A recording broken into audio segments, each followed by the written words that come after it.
Hello guys, welcome to RP academy. तो अब हम यहाँ पर अपना चैप्टर 12 कंप्लीट करने वाले हैं कंपनीज एक्ट का।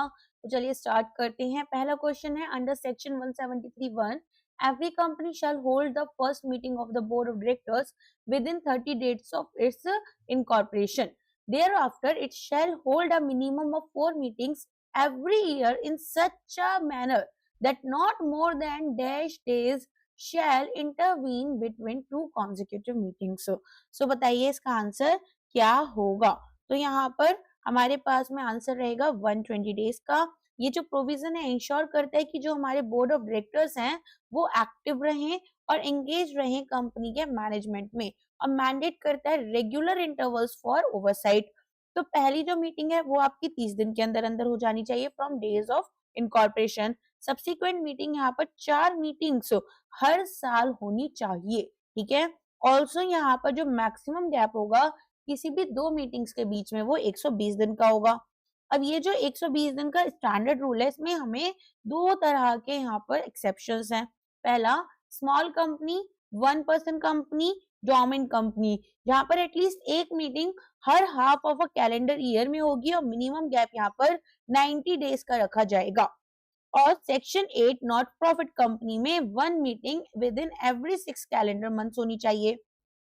Next question, the quorum for a meeting of the board of directors under section 174(1) shall be।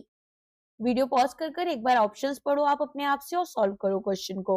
चलो अब मैं आपको इतने बता देती हूँ, होपफुली आपने पॉज कर रीड किया होगा। तो सबसे पहले तो यहाँ पर हमारे पास में 1/3 ऑफ इट्स टोटल स्ट्रेंथ या फिर 2 directors whichever is higher. तो स्टैंडर्ड कोरम कितना होता है, 1/3 ऑफ टोटल स्ट्रेंथ होता है या फिर 2 डायरेक्टर्स होता है जो भी इसमें हायर होगा।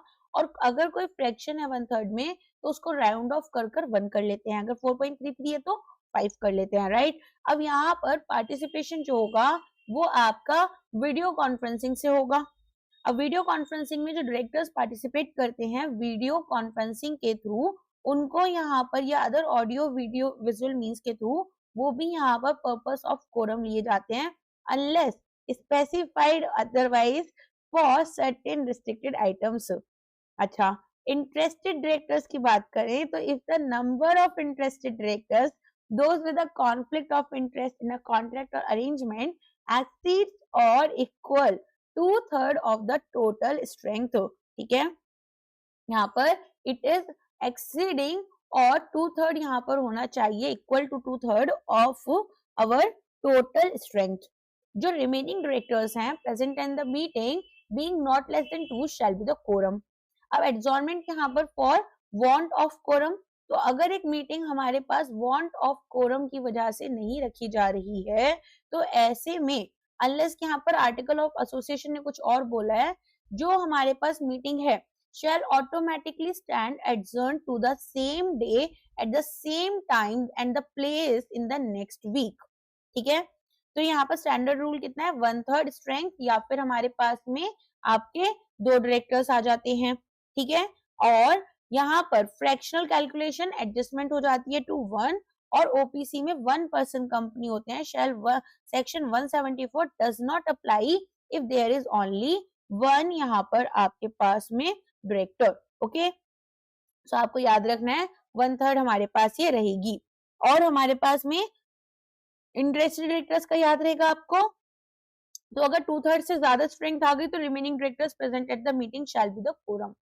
तो आपको ये ध्यान में रखना है। नेक्स्ट आ जाते हैं, if at any time the number of interested directors exceeds or is equal to x of the total strength of the board, the number of directors which are not interested or are present at the meeting not being less than 2 shall be the quorum। तो बताइए क्या answer होगा।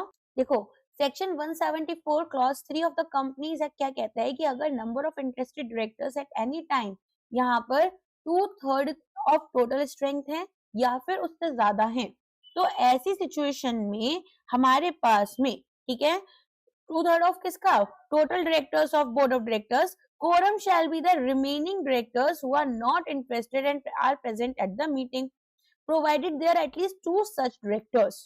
सो trigger क्या होगा यहाँ पर, interested directors हमारे 2/3 से ज्यादा हैं रिजल्टिंग कोरम हमारे नॉन इंटरेस्टेड डायरेक्टर्स का आ जाएगा, और मिनिमम रिक्वायरमेंट जो होगी, there must be at least 2 non interested directors present for the quorum to be valid. Okay, तो यहाँ पर सेक्शन 173 किसके बारे में बात करता है, frequency and intervals of board meetings. Section 174 calculating standard quorum and quorum for interested directors. फिर यहाँ पर स्किल्स के लिए हमें राउंड ऑफ रूल्स लगाने होते हैं फ्रैक्शनल स्ट्रेंथ में, और आइडेंटिफाई करना होता है एक्सेप्शन, जैसे कि हमारे ओपीसी में, स्मॉल कंपनी में एंड सेक्शन 8 कंपनीज में। क्लियर है? चलो नेक्स्ट आ जाओ। According to section 177, the audit committee shall consist of a minimum of 3 directors with dash forming a majority। अब यहाँ पर आंसर देखकर बताओ कि इसका आंसर क्या होगा। सो सेक्शन 177 क्या बोलता है, ये बोलता है कि हमारे पास में जो ऑडिट कमेटी है इसमें मिनिमम 3 डायरेक्टर्स होने चाहिए, जिसमें कि इंडिपेंडेंट डायरेक्टर्स जो हैं वो आपकी मेजॉरिटी फॉर्म करेंगे, और जो इंक्लूजन होगा इंडिपेंडेंट डायरेक्टर्स का वो एक कोर कॉर्पोरेट गवर्नेंस रिक्वायरमेंट है, ताकि इंश्योर करें कि जो कमेटी है वो एक अनबायस्ड ऑब्जेक्टिव ओवरसाइट देती है कंपनी की फाइनेंशियल रिपोर्टिंग की। अब मिनिमम मेंबर्स यहाँ पर 3 डायरेक्टर्स होने चाहिए एटलीस्ट। कॉम्पोजिशन में एक मेजॉरिटी हमारी इंडिपेंडेंट डायरेक्टर्स की होनी चाहिए। फाइनेंशियल लिटरेसी में members including the chairperson must be able to read and understand financial statements. और लिस्टेड वर्सेस नॉन लिस्टेड में यहाँ पर जो हमारी लिस्टेड कंपनीज है, सेबी की एलओडीआर रेगुलेशंस लगती हैं जो कि ज्यादा स्ट्रिक्टर है, और 2/3 यहाँ पर ऑडिट कमेटी का जो है इंडिपेंडेंट डायरेक्टर्स का होना चाहिए। ओके, अच्छा, अब इसके अलावा यहाँ पर कोर फंक्शंस क्या रहेंगे ऑडिट कमेटी के, तो कमेटी एक लिंक की तरह काम करेगी between the board and statutory auditors. यहाँ पर हमारे पास में जो इनकी प्राइमरी ड्यूटीज हैं उसमें सबसे पहले तो ऑडिटर की इंडिपेंडेंस और परफॉर्मेंस, फिर एग्जामिनेशन होगा फाइनेंशियल स्टेटमेंट्स का और ऑडिटर की रिपोर्ट का, फिर अप्रूवल यहाँ पर अगर कोई भी सब्सिक्वेंट मॉडिफिकेशन हुए हैं of transaction with related parties, scrutiny होगी इंटर कॉर्पोरेट लोन्स और इन्वेस्टमेंट्स की, वैल्यूएशन यहाँ पर हम देखेंगे अंडरटेकिंग्स या एसेट्स ऑफ द कंपनी जो भी नेसेसरी है। तो यहाँ पर एप्लीकेबिलिटी थ्रेशोल्ड बताओ क्या क्या रहेगा। तो apart from every listed company, audit committee यहाँ पर मैंडेटरी है फॉर अनलिस्टेड पब्लिक कंपनीज, जो कि यहाँ पर मीट करेंगी यहाँ कोई भी एक क्राइटेरिया। कौन कौन सा, पेड अप कैपिटल अगर बात करें तो ये 10 करोड़ या उससे ज्यादा का, टर्नओवर की बात करें 100 CR या उससे ज्यादा का, आउटस्टैंडिंग लोन आपका यहाँ पर डिबेंचर और डिपॉजिट्स 50 CR या उससे ज्यादा के, ठीक है, सॉरी 50 CR से ज्यादा का ही रहेगा। तो ये हमारे पास में यहाँ पर एप्लीकेबिलिटी थ्रेशोल्ड फॉलो किए जाएंगे। फाइन, नेक्स्ट क्वेश्चन पर आ जाओ। क्वेश्चन खुद से भी रीड किया करो और तब यहाँ पर सॉल्व किया करो। So nomination and remuneration committee Section 178 is mandatory for every listed public company and unlisted public companies having paid up capital of 10 CR or more. This committee must have at least dash non-executive directors. तो बताओ क्या answer होगा। देखो यहाँ पर हमारे पास में जो लॉ है वो बात करती है कि who can sit on this committee to ensure impartiality in deciding the pay and appointment of top management. So we are having total membership of at least 3 directors, where the director type must be of non-executive directors, and the independent majority out of these all those directors, at least one half, ठीक है, one half must be independent directors, and other than that the chairperson of the company, whether executive or non-executive, can be a member of NRC but cannot chair the committee। ये मैंने बहुत अच्छे से आपको अपनी concept video में कराया था, ठीक है। चलो एप्लीकेबिलिटी थ्रेशोल्ड की बात करें तो every listed company, unlisted companies with paid up Capitals 10 CR और मोर, टर्नओवर 100 CR और मोर, और outstanding loan debenture deposits exceeding 50 CR. Okay, so now talking about the NRC versus your audit committee, you have to know that what are the number of minimum directors. Both are having 3. The director general category will be general directors, and here also the director category will be non-executive director. Here independence will be majority, that is greater than 50%. Here at least half, that is more than 50% or equal to 50%.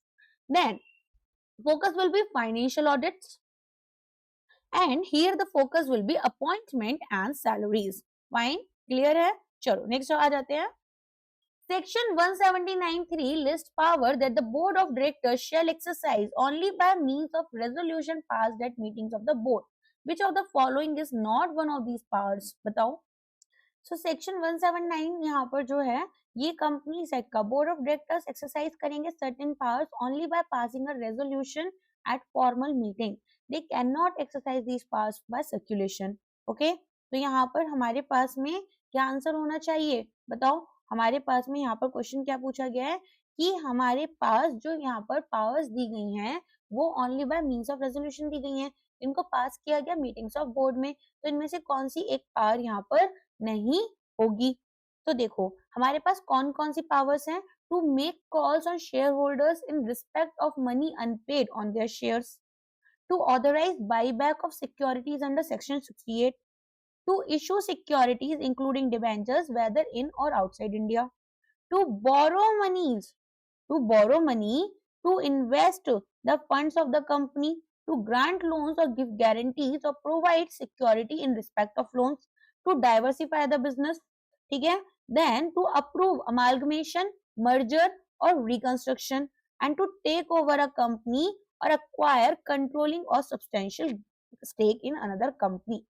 सो जो हमारे पास power है to borrow, invest and grant loans, हमारे पास में it must be decided at a meeting जहां पर board एक रेजोल्यूशन पास करता है और डेलीगेट करेगा इन स्पेसिफिक पावर्स को committee of directors, managing director, manager और एनी अदर प्रिंसिपल ऑफिसर और principal officer of a branch office. Clear है इतना? चलो आगे बढ़ते हैं। सो एग्जामिनर यहाँ पर क्या इंक्लूड कर चलेंगे, देखो अगर आपके पास क्वेश्चन आता है ना तो डिक्लेरेशन ऑफ इंटरिम डिविडेंड, ठीक है, और अगर बोर्ड डिक्लेयर करेगा इंटरिम डिविडेंड को तो ये कौन से सेक्शन में गवर्न होता है याद है आपको, 123 में। और यहाँ पर एक ट्रिकी ऑप्शन की तरह ना आपको दिखाया जाएगा इसको, तो याद रखना इससे थोड़ा सा। चलिए नेक्स्ट आ जाते हैं।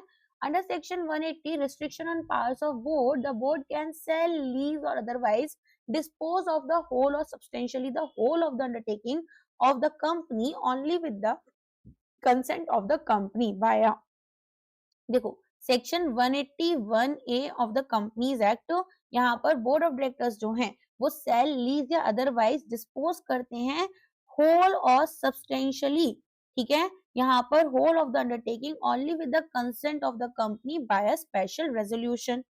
इसका क्या मतलब है कि for such a significant decision जो बोर्ड है उसको अप्रूवल चाहिए of at least 75% of the share holders voting on that matter.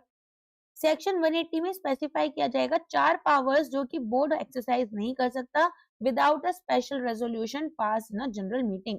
सबसे पहले तो disposal of undertaking, selling, leasing, disposing of the whole और substantially the whole of an undertaking, ठीक है। अच्छा, यहाँ पर हमारे पास इन्वेस्टमेंट की बात करें तो investing the amount of compensation received by the company, क्योंकि यहाँ पर कोई मर्जर या अमाल्गमेशन हुआ था, in anything other than trust securities, और बोरोइंग बियॉन्ड लिमिट्स, अगर आप पैसा बोरो कर रहे हो यहाँ पर total money to be borrowed, ठीक है, जिसमें हम एग्जिस्टिंग डेट को भी लेकर चलेंगे, वो कंपनी के पेड अप शेयर कैपिटल के aggregate, paid up share capital, free reserves और यहाँ पर सिक्योरिटीज प्रीमियम, इनका जो एग्रीगेट बनेगा अगर हमारी बोरोइंग्स इससे ज्यादा हो जाती हैं, ठीक है, तो यहाँ पर या फिर एक और कंडीशन है रेमिटिंग द डेट, तो अगर रेमिटिंग की गई या टाइम दिया गया for repayment of any debt due from a director, fine. तो यहाँ पर सेक्शन 180 ने चार मेजर पावर्स बताई हैं बोर्ड्स की जो ये एक्सरसाइज नहीं कर सकते हैं without a special resolution passed in a general meeting. Clear है? अच्छा, वो जो टेम्पररी लोन्स हमारे आते हैं from companies bankers in the ordinary course of business, उनको हम इस कैलकुलेशन से हटा देते हैं, फाइन। अब आपने एक वर्ड सुना मुझसे, substantially the whole of the undertaking, right, इसका क्या मतलब होता है, तो यहाँ पर बोलते हैं कि अगर इन्वेस्टमेंट जो है कंपनी की जिसमें कि 20% of its net worth exceed कर गई as per the audited balance sheet and यहाँ पर प्रीसीडिंग फाइनेंशियल ईयर के, या फिर अंडरटेकिंग जिसमें कि 20% of the total income of the company हमारी एक्सीड हो जाती है। अब सब्सटेंशियली द होल का मतलब है किसी भी फाइनेंशियल ईयर में 20% या उससे ज्यादा की वैल्यू हमारी अंडरटेकिंग की। क्लियर हो गया? सो एक टेबल और बनानी थी हमको ना, राइट, तो यहाँ पर एक बार देखना, जनरल मैनेजमेंट अथॉरिटी किसकी चाहिए, बोर्ड रेजोल्यूशन से, बोरोइंग या इन्वेस्टिंग है तो board resolution eight a meeting, अगर सेल करेंगे अंडरटेकिंग को तो स्पेशल रेजोल्यूशन लगेगा, और अगर बोरोइंग, कैपिटल, फ्री रिजर्व्स और सिक्योरिटीज प्रीमियम से ज्यादा है तो भी स्पेशल रेजोल्यूशन लगेगा, ठीक है। सो अंडर सेक्शन 180 यहाँ पर आपसे वही पूछा है कि जो substantially the whole of the undertaking है, इसका मतलब ठीक है क्या होगा, एक undertaking in which the investment exceeds that's of its net worth which generates dash of the total company of the, यहाँ पर total income of the company. तो ये आंसर आपका हो जाएगा 20%, 20%। कैसे होगा, देखो हमारे पास में यहाँ पर जो भी अंडरटेकिंग है इन विच इन्वेस्टमेंट हमारी 20% या फिर नेटवर्क की हो गई, ठीक है, as per the audited balance sheet of last preceding या फिर फाइनेंशियल ईयर और which generate 20% of the total income of the company. तो बोर्ड यहाँ पर इसको ऐसे ही क्राउन ज्वेल्स जो हैं इनको सेल ना कर दे, इसीलिए क्या किया जाएगा, यहाँ पर क्राउन ज्वेल्स को सेल ना कर दे, इसी के लिए यहाँ पर हमारे पास में शेयर होल्डर की परमिशन भी लगेगी। और सेक्शन 180 कहता है कि हमारे पास investment criteria 20% of companies network और इनकम क्राइटेरिया भी 20% ऑफ कंपनीज टोटल इनकम होना चाहिए। अगर एक सेगमेंट बिजनेस का ठीक है मीट कर जाता है आइदर ऑफ दीज, तो it is legally considered as an undertaking. अगर बोर्ड यहाँ पर सेल करता है या लीज करता है more than 20% of the value of such an undertaking, यहाँ पर उनको एक स्पेशल रेजोल्यूशन पास कराना होगा अपने शेयर होल्डर से। तो मान लो कंपनी के पास में एक 100 CR की यहाँ पर बेसिकली कंपनी की नेटवर्थ 100 CR की और एक फैक्ट्री है 25 CR की, और यहाँ पर बोर्ड इसको सेल करना चाहता है, तो इनको एक स्पेशल रेजोल्यूशन पास करना होगा। होपफुली इतना क्लियर हो चुका है। सेक्शन 182 डील करेगा with the prohibition and restriction regarding political contribution. एक company other than a government company and a company in existence for less than 3 financial years can contribute any amount to a political party provided it is authorised by. तो बताओ क्या answer होगा यहाँ पर, देखो हमारे पास में ऑथराइजेशन में कंपनी अप्रूव किया जाता है बाय अ बोर्ड रेजोल्यूशन, ठीक है, और it can not be done through a resolution by circulation. अब रिमूवल ऑफ लिमिट की बात करें तो there was a cap of 7.5% of average net profit, जिसको हमने 2017 में हटा दिया था। अब एक कंपनी कितना भी अमाउंट कंट्रीब्यूट कर सकती है एज लॉन्ग एज ये एलिजिबिलिटी क्राइटेरिया मीट कर रही है। और जो पेमेंट होगी ये यहाँ पर केवल अकाउंट पेई चेक के through, account payee bank draft या फिर इलेक्ट्रॉनिक क्लियरिंग सिस्टम के थ्रू होगी, थ्रू अ बैंक अकाउंट। अब जो कंपनी है वो डिस्क्लोज करेगी total amount contributed to the political parties in profit and loss account for the relevant financial year. Ineligible companies, जो टाइप ऑफ कंपनीज जो strictly prohibit की गई हैं from making political contribution, government companies, any company in which the government holds a stake as defined under section 245, ठीक है, या फिर new companies जो कि यहाँ पर आपकी एग्जिस्टेंस में है for less than 3 financial years. तो अप्रूवल अथॉरिटी कौन है, बोर्ड ऑफ डायरेक्टर्स है eight a meeting. Maximum limit कोई नहीं है, 100% यहाँ पर प्रॉफिट का थियोरेटिकली अलाउड है। डिस्क्लोजर की बात करें तो ये प्रॉफिट एंड लॉस अकाउंट में शो करना होगा, और मोड ऑफ पेमेंट डिजिटल या चेक होगा, कैश स्ट्रिक्टली प्रोहिबिटेड होगा, ठीक है, समझ में आ गया। चलो आगे बढ़ जाते हैं। According to section 184, every director shall disclose his concern or interest in any company, bodies, corporate or firms at the, तो यहाँ पर इसमें देखो आपके ऑप्शन सारे पढ़ोगे ना, सारे करेक्ट है। देखो मैं समझा देती हूँ कैसे है। तो यहाँ पर जब भी डिस्क्लोजर होता है, ठीक है, हमारे पास में एक डायरेक्टर को बोलना होता है कि भाई वो डिस्क्लोज करेंगे यहाँ पर सारे concerns, interest including share holding अगर कंपनी में है, बॉडी, कॉर्पोरेट, फर्म और any other association of individuals at the following times, जिसमें कि इनिशियल डिस्क्लोजर में at the first meeting of the board in which they participate as a director, annual disclosure में at the first meeting of the board in every financial year, और जब भी यहाँ पर कोई चेंज होता है डिस्क्लोजर्स में already made, it must be reported eight the first board meeting held after such change occurs. तो नेचर ऑफ इंटरेस्ट कैसा होता है, यहाँ पर डिस्क्लोज करना है एनी डायरेक्ट और indirect interest in the contract और अरेंजमेंट्स। अब यहाँ पर फॉर्म ऑफ डिस्क्लोजर आपका फॉर्म MBP1 होगा, ठीक है, और अगर एक डायरेक्टर इंटरेस्टेड है in a specific contract being discussed, they must disclose it at a meeting where contract is discussed and abstain from participating। और पेनल्टी यहाँ पर कितनी लगेगी, तो नॉन कंप्लायंस अगर होगा तो जेल हो सकती है 1 साल तक की, और फाइन यहाँ पर जो है 50,000 से 1 लाख रुपीस तक लग सकता है, और या फिर दोनों ही हो जाएगा, जेल भी और यहाँ पर फाइन भी, ठीक है। तो अगर हमारे पास में कोई भी इस तरीके के क्वेश्चन आते हैं तो आपको याद रखना है, failure to disclose makes the contract voidable at the option of company. और अगर एक डायरेक्टर फेल कर जाते हैं to disclose and continues to act, तो ये ऑफिस उनको वैकेट करना होता है अंडर सेक्शन 167। नेक्स्ट यहाँ पर under section 185 loan to directors, a company is generally prohibited from giving loans, guarantees और security to its director, however this does not apply to. देखो हमारे पास सेक्शन 185 जो है वो सिग्निफिकेंटली अमेंड किया गया था 2017 में, जहां पर एक शिफ्ट हुई हमारी टोटल प्रोहिबिशन से प्रोहिबिशन कम रिस्ट्रिक्शन मॉडल की तरफ, जहां पर कुछ एग्जेम्पशंस जो थे वो हमारे एब्सोल्यूट रहे। तो prohibition on providing loans of guarantees और security does not apply in following cases.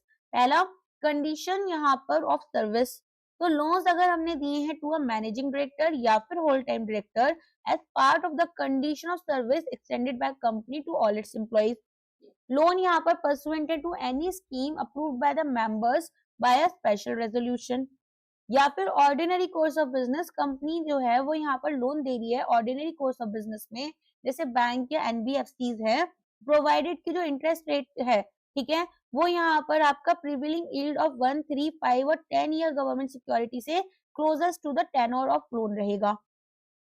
Holding subsidiary transaction में any loan made by a holding company to its wholly owned subsidiary.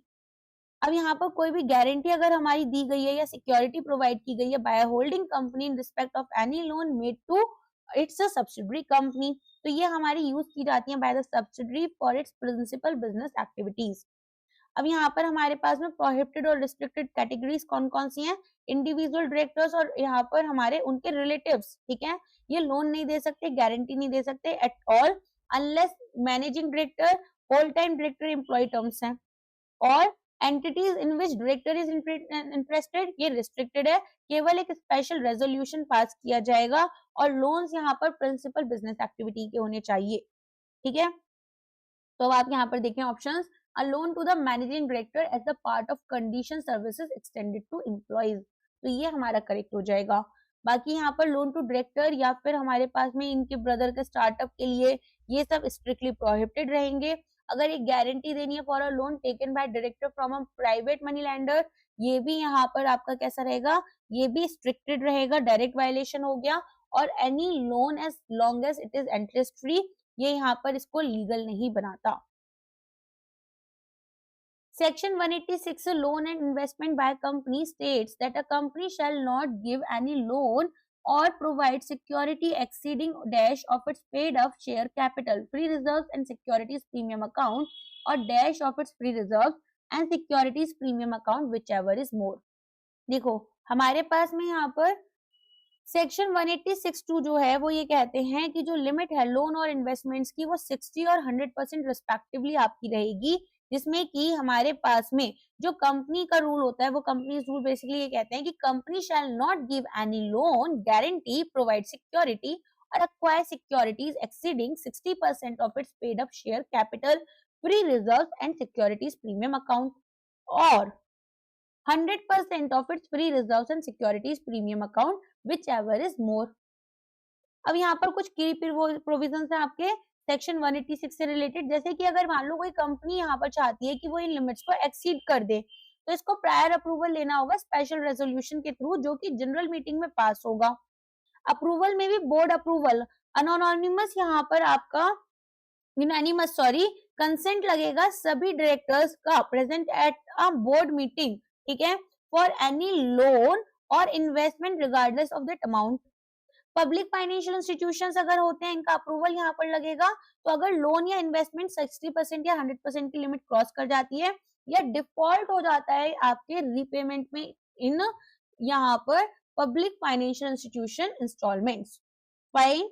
Next यहाँ पर रेट ऑफ इंटरेस्ट, एक company loan नहीं दे सकती at a rate of interest lower than the prevailing yield of 1 year, 3 year, 5 year और 10 year government securities, ठीक है। अच्छा, अब यहाँ पर आपके पास लेयर ऑफ इन्वेस्टमेंट कंपनीज देखिए तो सेक्शन 186(1) जो है कंपनी को जनरली प्रोहिबिट किया गया है for making from making such investments more than 2 layers of investment, ठीक है। सर्टेन एक्सेप्शंस कैसे हैं, जैसे कि अगर आपको एक फॉरेन कंपनी एक्वायर करनी है जिसके पास ऑलरेडी 2 लेयर्स है तो वो आप कर सकते हो। तो सेक्शन 185 क्या चीजें कवर करता है? लोन हमारे डायरेक्टर्स को और इंटरेस्ट को स्ट्रिक्टली प्रोहिबिट किया जाता है विद स्पेसिफिक एक्सेप्शंस, और यहाँ पर जो थ्रेशोल्ड है कुछ भी नहीं लगेगा, स्पेशल रेजोल्यूशन आपको देना है। सेक्शन 186 में क्या होगा, हमारे पास में इंटर कॉर्पोरेट लोन्स और इन्वेस्टमेंट पर फोकस किया जाता है जहां पर इनको स्पेसिफाइड लिमिट्स तक परमिशन दी गई है, और थ्रेशोल्ड 60 और 100% रहेगा, जो भी यहाँ पर आपका हायर होगा, और यहाँ पर यूनानिमस बोर्ड कंसेंट लगता है प्लस स्पेशल रेजोल्यूशन। अच्छा, अब एक क्वेश्चन का सवाल आंसर दो। एक कंपनी है, उसका पेड अप कैपिटल 100 सीआर है, फ्री रिजर्व्स 50 सीआर है, सिक्योरिटीज प्रीमियम उसका फिर से 50 सीआर है, ठीक है। अब ये टोटल कितना हो जाएगा आपका 200 सीआर हो जाएगा, राइट। 200 सीआर का 60% कितना है 120 सीआर, और अगर मैं केवल यहाँ पर 100, ठीक है, अपना पेड अप और सिक्योरिटीज प्रीमियम लेकर चलूं तो 150 है, तो 150 का यहाँ पर 100% क्या होगा आपका, सॉरी एक second, paid up capital free reserve और सिक्योरिटीज प्रीमियम आपका 50-50 है यहाँ पर, तो 100 हो गया। तो 100 का 100% यहाँ पर होगा तो कौन सा ज्यादा है, 120 सीआर ज्यादा है, तो लिमिट विदाउट स्पेशल रेजोल्यूशन आपकी 120 सीआर हो जाएगी। क्लियर, नेक्स्ट आ जाओ। एक related party transaction under section 188 which exceeds the prescribed thresholds require the prior approval of the company by। तो यहाँ पर बताओ इसका आंसर क्या होगा। देखो, कंपनीज एक्ट 2013 जो है वो ओरिजिनली एक स्पेशल रेजोल्यूशन रखती है for such transactions. Companies amendment act 2015 ने इसको यहाँ पर ऑर्डिनरी रेजोल्यूशन के लिए बोल दिया था। तो हमारे पास में रिलेटेड पार्टी से रिलेटेड जो ट्रांजेक्शंस रहते हैं, रिलेटेड पार्टीज कौन सी हैं, joint venture, associate, subsidiaries, holding company etcetera. तो स्पेसिफिक अप्रूवल्स हमें चाहिए ताकि मिसयूज ना हो कंपनी के रिसोर्सेज का पर्सनल गेन के लिए। तो सबसे पहले तो हर एक रिलेटेड पार्टी ट्रांजेक्शन रिगार्डलेस की अमाउंट क्या है, बोर्ड ऑफ डायरेक्टर्स यहाँ पर अप्रूव करेंगे, फिर ऑडिट कमेटी का अप्रूवल लगता है यहाँ पर, ठीक है। इसके अलावा शेयर होल्डर्स का अप्रूवल ऑर्डिनरी रेजोल्यूशन में लगता है अगर ट्रांजेक्शन जो है वो थ्रेशोल्ड जो हमें बताया गया है रूल 15 में उससे ज्यादा है। अब कुछ थ्रेशोल्ड्स आपको पता होने चाहिए, सेल, परचेज या फिर सप्लाई, ठीक है। तो यहाँ पर आपका 10% ऑफ टर्नओवर या उससे ज्यादा हो गया इन केस, सेलिंग करनी है, डिस्पोज ऑफ करना है प्रॉपर्टी को, तो 10% यहाँ पर नेटवर्थ का। अगर लीजिंग करनी है प्रॉपर्टी की तो 10% ऑफ टर्नओवर या फिर आपका 10% ऑफ नेटवर्थ। अवेलिंग और rendering of services again 10% of turnover. Appointment to office of profit यहाँ पर मंथली रेन्यूमरेशन जो है वो 2.5 लाख रुपीज से ज्यादा के हो जाएंगे। अंडर राइटिंग सब्सक्रिप्शन आपका 1% ऑफ नेटवर्थ चला जाएगा, ठीक है। अब यहाँ पर कुछ एक और रूल है आपका, no member of the company shall vote on an ordinary resolution to approve a contract of arrangement if such person is related party to that contract. Arm length में यहाँ पर अप्रूवल रिक्वायरमेंट आपकी arm length transactions पर नहीं लगती है, और अगर होली ओन सब्सिडरी है तो रिक्वायरमेंट यहाँ पर जो है ऑर्डिनरी रेजोल्यूशन की वो अप्लाई नहीं होगी होल्डिंग कंपनी और इसकी होली ओन सब्सिडरी के ऊपर, ठीक है।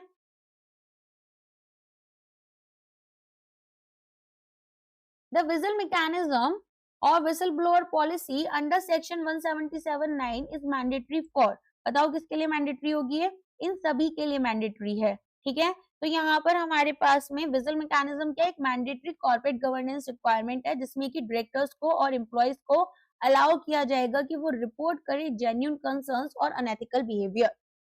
तो स्टैब्लिशमेंट जो हुआ था विजल मैकेनिज्म का वो कंपलसरी है यहाँ पर लिस्टेड कंपनीज, हर एक कंपनी जिसकी सिक्योरिटीज लिस्टेड है स्टॉक एक्सचेंजेस पर, कंपनीज जो कि एक्सेप्ट करेंगी डिपॉजिट, तो हर एक कंपनी जो एक्सेप्ट कर रही है डिपॉजिट फ्रॉम द पब्लिक, और हाई डेट कंपनी जहां पर हर एक कंपनी के अपने बोरो कराए money from bank and public financial institutions in excess of 50 CR. Oversight and operation की बात करें तो जो मैकेनिज्म है वो यहाँ पर ओवरसी किया जाता है बाय डिफरेंट बॉडीज। तो companies with an audit committee ये रिस्पॉन्सिबल है for overseeing the vigil mechanism, और बोर्ड ऑफ डायरेक्टर्स जो है वो नॉमिनेट करेंगे एक डायरेक्टर को ताकि वो रोल यहाँ पर ऑडिट कमेटी का प्ले करें। अब यहाँ पर एक क्या प्रोविजंस रहते हैं कि किस तरीके से ना हमें विजल ब्लोअर्स को सेफगार्ड करना है। तो सबसे पहले तो मैकेनिज्म यहाँ पर adequate safeguard they against the victimisation of persons जो इसे यूज करते हैं, और एक्सेप्शनल केसेस में मैकेनिज्म जो है वो डायरेक्ट एक्सेस देती है chairperson of the audit committee की या फिर नॉमिनेट डायरेक्टर की। डिटेल्स जो है एस्टैब्लिशमेंट की, ठीक है, यहाँ पर डिस्क्लोज की जाती है by company on its website and in boards of director report. Clear है? Under Section 192, a company shall not enter into an arrangement by which a director of the company or its subsidiary holding acquire assets for consideration other than cash from the company unless prior approval is obtained by। तो यहाँ पर बताओ क्या answer होगा? देखो, हमें यहाँ पर बेसिकली रिस्ट्रिक्शन होते हैं ऑन नॉन कैश ट्रांजेक्शन, जिसमें कि अगर डायरेक्टर्स इन्वॉल्व हैं तो कंपनी को यहाँ पर एक अपना प्रायर अप्रूवल लेना पड़ता है, ठीक है, और ये यहाँ पर कैसे लिया जाएगा? By means of N ordinary resolution in a general meeting. तो ये यहाँ पे आपकी एसेट स्ट्रिपिंग ना हो या ट्रांसफर ना हो जाए कंपनी की प्रॉपर्टी डायरेक्टर्स के पास में अनफेयर वैल्यूएशन पर, ये इंश्योर किया जाता है और इसके लिए शेयर होल्डर्स थोड़े से अवेयर होते हैं, ठीक है, और वो अप्रूव कर सकते हैं कोई भी नॉन कैश डील्स को अकॉर्डिंगली। तो स्कोप क्या रिस्ट्रिक्शन का? रिस्ट्रिक्शन यहाँ पर अप्लाई होता है जब एक डायरेक्टर कंपनी के होल्डिंग सब्सिडरी एसोसिएट कंपनी कुछ भी या फिर एक पर्सन उनसे जो कनेक्टेड है अक्वायर करेंगे assets from the company for consideration other than cash. एक कंपनी जो अक्वायर करेगी assets for consideration other than cash from such a director और कनेक्टेड पर्सन। अप्रूवल रिक्वायरमेंट में ऑर्डिनरी रेजोल्यूशन पास किया जाता है by the company in general meeting. Holding company का approval यहाँ पर अगर बात करें तो डायरेक्टर अगर होल्डिंग कंपनी के हैं तो रेजोल्यूशन यहाँ पर जनरल मीटिंग होल्डिंग कंपनी की भी होगी। और जो नोटिस दिया जाता है जनरल मीटिंग का, उसमें particulars of arrangement along with value of the asset involved दिया जाएगा, जो कि एक रजिस्टर्ड वैल्यूअर ही यहाँ पर कैलकुलेट करते हैं। तो अगर एक ट्रांजेक्शन हमारे पास में वायलेशन हो जाता है सेक्शन 192 का, तो अरेंजमेंट आपकी वॉइडेबल हो जाती है at the instance of company, ठीक है। तो रेस्टिट्यूशन होगा ऑफ द मनी और एसेट, तो ये अब यहाँ पर पॉसिबल नहीं है। कंपनी इंडेमनीफाई हो जाती है by any other person for the loss और डैमेज कॉस्ट या राइट्स एक्वायर की गई in good faith for value and without notice of the contravention by any other person. तो अगर नॉन कैश ट्रांजेक्शन है 192 के अंडर ऑर्डिनरी रेजोल्यूशन जाता है। अंडरटेकिंग के लिए स्पेशल, मटेरियल यहाँ पर रिलेटेड पार्टी ट्रांजेक्शन है ऑर्डिनरी रेजोल्यूशन, और लोन अगर डायरेक्टर्स को दिया जाएगा तो स्पेशल रेजोल्यूशन पास होता है, ठीक है। आज के लिए बस इतना ही है, अब मिलते हैं हमारे नेक्स्ट वीडियो में। वीडियो लाइक करके बिना लाइक किए नहीं जाना है, कमेंट कर बता सकते हो अगर कोई भी आपको डाउट होगा। बाकी मिलते हैं, चलिए, थैंक यू सो मच।